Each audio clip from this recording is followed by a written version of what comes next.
And so we saw you were going to speak about Zipper. Yes. Go back a little bit more on technology. So last year when we spoke here, you were presenting Zipper to us and saying that some solutions were going to go to the market. Right. Maybe we didn't get the information, but we didn't see much coming. Yeah, so the first commercial product is actually launched. It's the Logitech Harmony Z-Wave adapter. The Logitech Harmony ecosystem is built on an IP core. They've done IP development. They've done Z-Wave development before. If you can remember back 2005-ish, I guess there was a Harmony remote. 2006. Yes. That was native Z-Wave.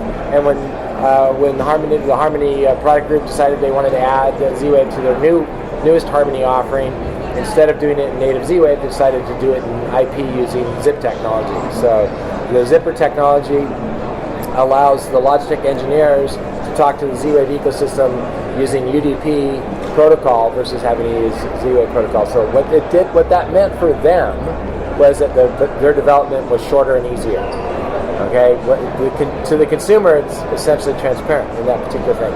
Now, what Sigma Designs has further announced is that when they originally brought the zipper technology to the marketplace in early 2014, they brought it out as an object code or a single object. So you basically, as a developer, took it, included it in your library. There wasn't anything you could do with it. They've now re-released that technology as source code.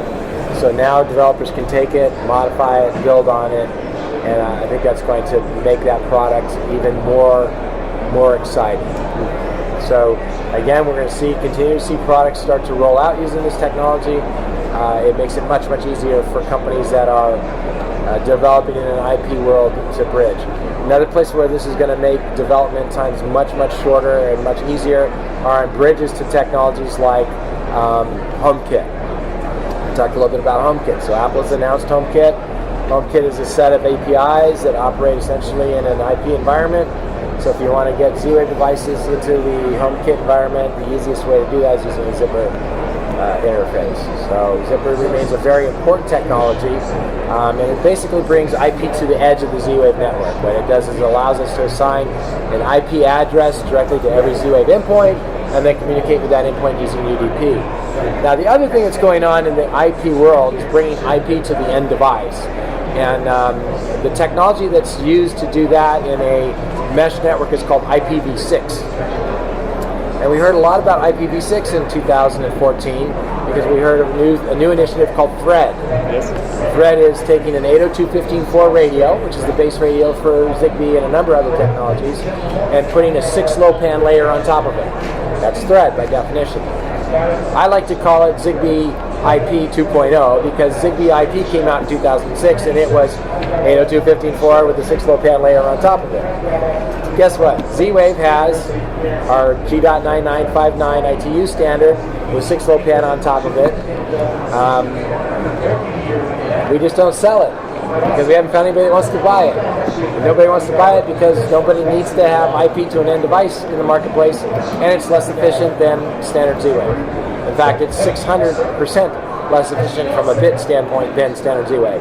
So if the market decides that you have to have an IP layer, which would be completely irrational, but markets do that, we have that technology on the shelf. But today, what we sell is our Z-Wave middle layers because they're just so much more efficient. And I think it's interesting to see that the Zigbee guys brought this same solution out in 2006, ratified it. The reason they did that and the reason we developed our 6-low-pan layer was it looked like there was going to be a government-mandated call for IP for smart energy and smart energy profile SCP 2.0, which never took off in the marketplace. And had it taken up in the marketplace, we would have been able to address it. Since it didn't, we're still using our classic Z-Wave. So.